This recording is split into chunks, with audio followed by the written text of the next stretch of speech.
Hey everyone, it's Amadou Han and welcome to ABA Africans Building Africa podcast where I chat with inspiring African entrepreneurs who are participating to the development of Africa. Today we have Sigan Abiona, an entrepreneur, a socks maker, and the founder and CEO of Nicole and Giovanni Socks, a socks designer and manufacturing company based in Nigeria. Segan has mastered digital marketing and social media to take his business to the next level, which we also discuss in this episode. Now let's get to it. Africans Building Africa, for African entrepreneurs by African entrepreneurs, working together for the sake of Africa. Let's get to work. So Segan, welcome to ABA. Yeah, thank you very much, Amadou. I was very brief on the introduction, but tell us more about yourself. Well, my name is Segun Abiona. Yeah, I'm Nigerian, yeah, as you already know. And I'm a socks maker. I'm an entrepreneur, and I call myself a salesman because spent close to 13 to 14 years of my life as in the financial industry. Worked in a bank for close to 6 years.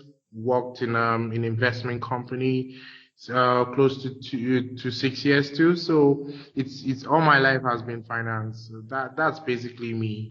From an investment analyst to socks maker, what's the story behind that? I've always been a very fashion conscious person from time immemorial. And one thing that is very, very clear about me is that I am very, very much an advocate of quality. For me, it's majorly a divine directive, more or less, because while I was in England, and I was working in a bank, at the time I was getting actually tired of the financial thing and wanted to do stuff on my own. And that was where it started. And I took some time out to pray and wanted direction on where to go. And one of those afternoons when I came back from work, I just got that soft voice telling me socks. Sounded very strange, but after a while, I accepted it to give all my best to it, because one thing I found out about success truly, it's about you being fulfilled in what you're doing, and that was just it. And at that time I was rounding off in London, and I knew that okay, coming back to Nigeria was going to be a challenge on its own, but I knew that Nigeria is green, Africa is green. It's an opportunity for you to do something different compared to every other person. And I love the optimistic, just being optimistic about Africa and grabbing your bags and moving back home and starting something new. That's the story that I keep on hearing from, inspiring African entrepreneurs like yourself. It's very inspiring to other people like myself who are actually currently in the US, that we need to also, follow you guys' footsteps. But let's talk about your company here for a second. Nicole and Giovanni Socks. When I first heard the name, I was like, is this an Italian fashion company? Oh, no. Like where is the name coming from? Okay, my daughter is actually Nicole. My son is Giovanni. Yeah, and yeah, my name is Shegun, which practically means victory in our language. And if you actually look at Nicole itself, it means victorious people. And Giovanni means God is gracious. So it's like everything about me kind of surrounds the fact that I am very, very much someone who believes so much in God. And I just wanted those names to be unique. So I didn't have a plan for a Nicole and Giovanni socks when I was having them, but I had a mindset to have them bear good names, as in names that would actually, depict something positive. That's it. So how many socks do you guys sell on a monthly basis? Well, on the average, we sometimes do as much as 600 pairs. But we've had some months that we actually have done like 1,000. Sometimes it depends on some certain contracts we get, because we also do for schools. Like last month, we did close to like 5,500 pairs. which was basically for school. But individually, we could actually do like 500 pairs in a month.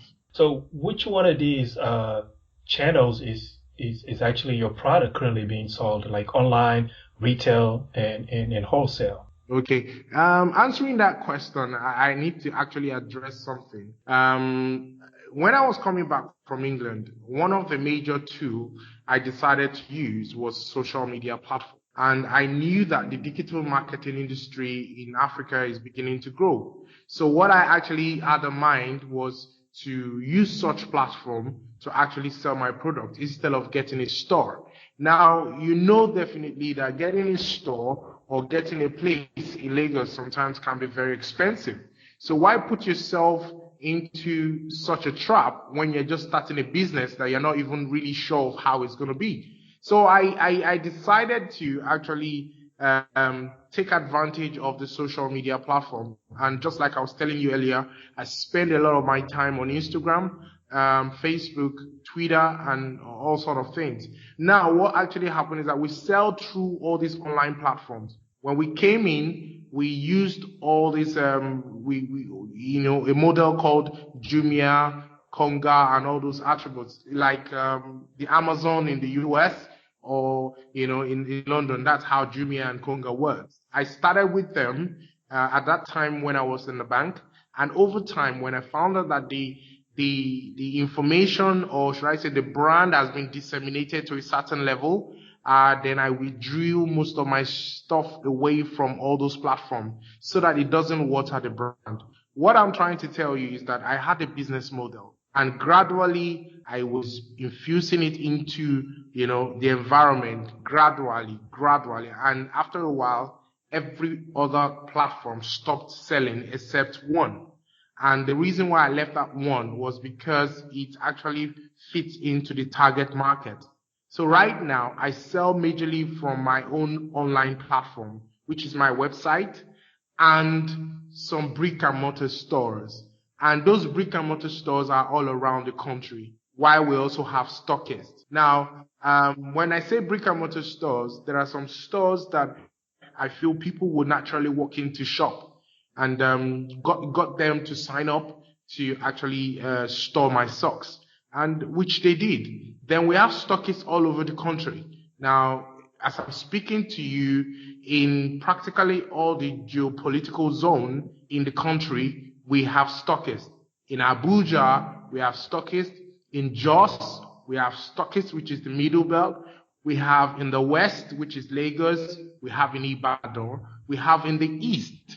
We have in Benin. We have in Asaba. We have in Warri. So all this business model is what we try to use, and one way or the other, we are selling. Right, and that's a very innovative way. I would say more like an innovative business model, because if you look at Africa, one of the biggest things that people are really getting stuck on is from being a mom and pop shop fashion designer to reaching that next level. And by utilizing social media, that's a big push, because as you know, a lot of people are on social media. So that's really a creative model. And before even you created any socks, you start making sure that people are asking about your products. Creating that demand, which is all about also when it comes to fashion. What advice really, like how would the small mom and pop shop designers succeed in Africa? This is my opinion. If you actually want to succeed in Africa, the very first thing you need to do is to know your market. You need to understand your market. Who are the people who wants to buy your product? Who are the people you're making your product for? Is it a want or a need? That is one major thing you need to understand. Because if it is a want, that means you're only targeting people who just want the product but does not need it. And in Africa, there is not much funds to throw away. So you need to actually address the need of people. To succeed, you need to understand what the people need. And from that moment on, it's easier for you to start carving a niche for yourself. And in Africa, as an entrepreneur, and because of lack of finance, you cannot dabble into too many things at the same time. So you need to actually allow the market also dictate the pace of what you intend to sell. A very good example is, as we have started with the socks, customers will start, or should I say, had started asking us, do you do ties? Do you do cufflinks? Do you do pocket squares? Do you do panties and all those things? Now the customers are the ones now telling me what they actually need. You understand? So it's now left for us, being the company, to sit down and tell ourselves, okay, which area is the next place to move? Now I've allowed the customers to tell me what exactly they want. So you need to be strategically sound and placed for you to be able to succeed in Africa. And every business requires marketing. So yes, how are you making sure that people are talking about your product? Okay. Now, number one, I will always tell, we have 3 strategies. While as a banker or as a financial analyst over the years, what I have always seen as the best source of marketing is called advocacy. Now, I've always been an advocate for the highest level of customer service and allowing people to have such a great experience. For Nicole and Giovanni socks, that is one thing that we've actually made happen. And that's our number one mindset. We make the customers happy. And we go the extra mile to make sure that the customers are not only happy, but they are happy for what they actually have bought from you. Now, they are the ones who actually talk about us. We have a lot of referrals. Now, majorly, should I say, 60 to 70% of our sales comes from referrals. And the whole idea is making the customers, excited about what they're buying. Because when a customer places a call to you, the customer has got a lot of things in their mind. They want to pick up something, but sometimes not all of them know what they want. Now, all you need to do, you're not dictating the customer to the customer. You're only guiding them. And when a customer feels that you're guiding them the right way, honestly, they will always come back. And unconsciously, they talk about you to other people. Unconsciously. Now, this might take a while, but I can tell you convincingly, Nicole and Giovanni has only been here for 2.5 years, roughly. And a lot of people feel we have been here for like 10 years. The reason is simply because people do the talking for us. And we do the necessary thing, making sure that advocacy is the highest level of service. That's the most powerful way of marketing, and sounds like you have mastered that, because quite frankly, there's nothing better than word of mouth and people advocating for your product, and you give them that power and you make sure that they talk about your product to their friends or families, because most of the time that's how people purchase certain type of products, especially fashion. Let's touch a little bit about your operations back when you started.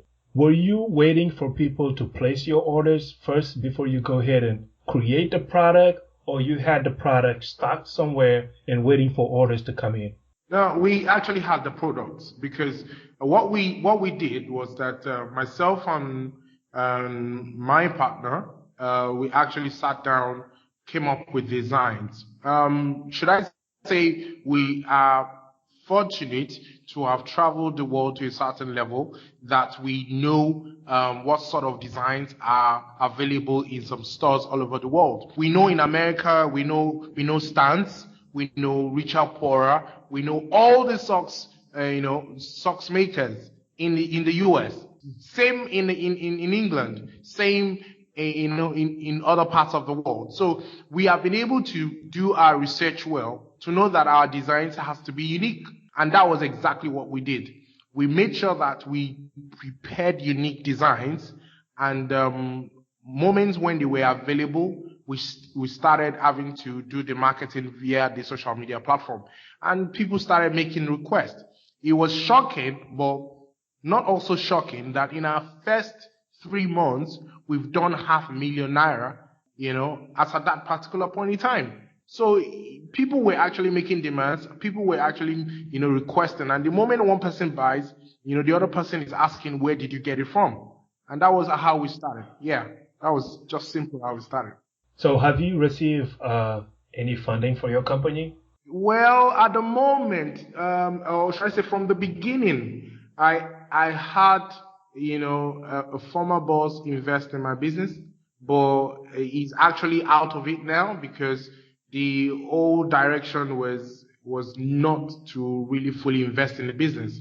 I, for one, in as much as I want investment, I want a structured company first before starting to invite investors. So from the beginning, I would say yes and I would say no because after a while, he was not shown the way out, but we had an agreement that the business should be run by myself alone for now. So, what is your growth plan like? Are you planning to expand throughout the continent, or are you planning to expand in Europe, the USA? So, what's your plan? Okay, fantastic. That's a very good question because at the moment we are actually concluding the plans to actually, sell in the US because we have a lot of customers as we speak in the US. Same in London and in Europe. We've been getting a lot of requests from London, so we're actually looking at that. Then we also have the experience of Moscow because we have, based on our Google Analytics, we have a lot of Russians actually coming on the site. So we've been able to identify an area in Russia where we can actually, do business. But, before venturing all these things, it is always best, just like an African proverb that says that it is from home that we get to know who you are. So we are actually taking advantage of West Africa. We've actually been in Ghana. We've been in Tanzania. And just yesterday, we had a request to sell for us in South Africa. So Nigeria is being taken care of. Africa is the next big thing. And I can tell you, for us to be able to earn foreign exchange and to be able to run the business effectively, we definitely need to tap into America and Europe. So watch out for us, Africa to the world. Our audience is mainly African entrepreneurs looking to invest or start a business in Africa. What advice would you give them? Well, as entrepreneurs who wants to invest in African startups majorly, what I would advise is what sort of solutions are they providing? I mean, what sort of solution is the person you're investing in providing? Now, when you find out that the solution that they are providing is a kind of solution that would continually be requested or continually be needed, there is a sign of a long-term plan in that. That's number one. Number two, how structured is the company? Who is the person in charge of the company? Who is the top management in the company? Is the person experienced enough to actually handle the company? Is the person experienced enough to actually take the company to the next level? And another thing is returns. I mean, sales.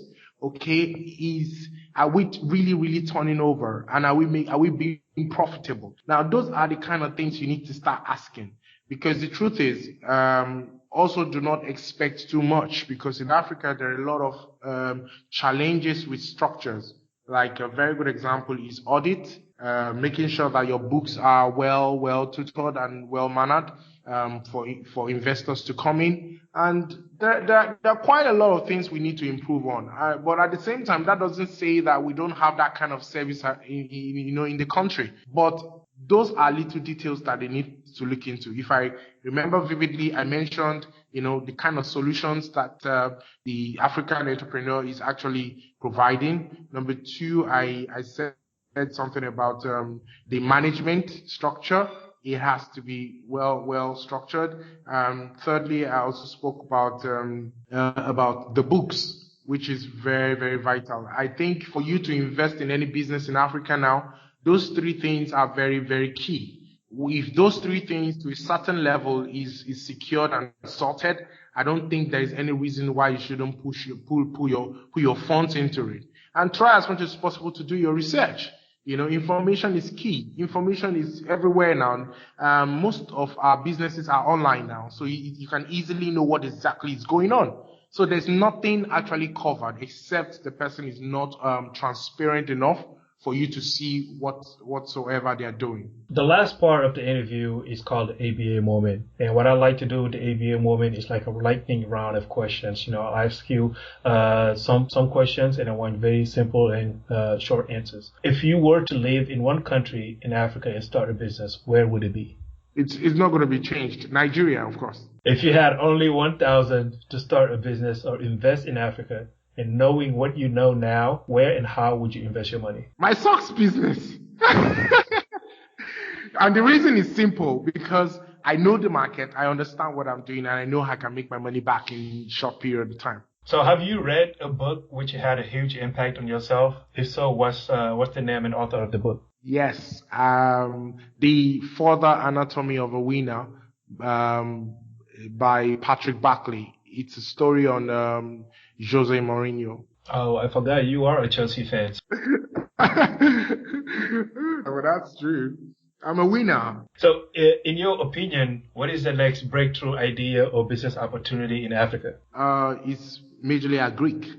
Agriculture is one major breakthrough, because we have a mass land in Africa that is being underused and underutilized. A lot of people, a lot of countries are concentrating so much on resources that they feel that is giving them a lot of money. Just like Nigeria, we so much depend so much on petroleum, but now we are forced to look into something else. So Greek is the next breakthrough. The moment we can tap into it, I'm sure a lot of challenges will be resolved. So, Segun, thank you very much for taking the time to chat with me. It really has been a pleasure chatting with you and getting to know your story and learning from you as well. And we appreciate you taking the time to chat with us. Yeah, thank you so much, Amadou. I hope people in your own sphere and environment will know that we in Africa really, really have great plans, and we can do big stuff. And there are a lot of entrepreneurs here in Africa who are ready and willing to do, a lot of breakthrough jobs. So please come in and invest. We're waiting. We're very, very much waiting. Thanks everyone for listening. Please join me on the next episode where I chat with Julian Kiganda, a speaker, author, million-dollar brand builder, and the founder of Bold and Fearless. Julian has over 15 years of experience of building brands throughout the world. So you definitely don't want to miss it as we discuss what it takes to build a brand in Africa. If you enjoyed this episode so much, please go to iTunes and leave us a review as I read each one of them in order to improve this podcast. Also, don't forget to check out our website, africansbuildingafrica.com, where we feature ABA stories. Thank you so much for listening, and see you on the next episode.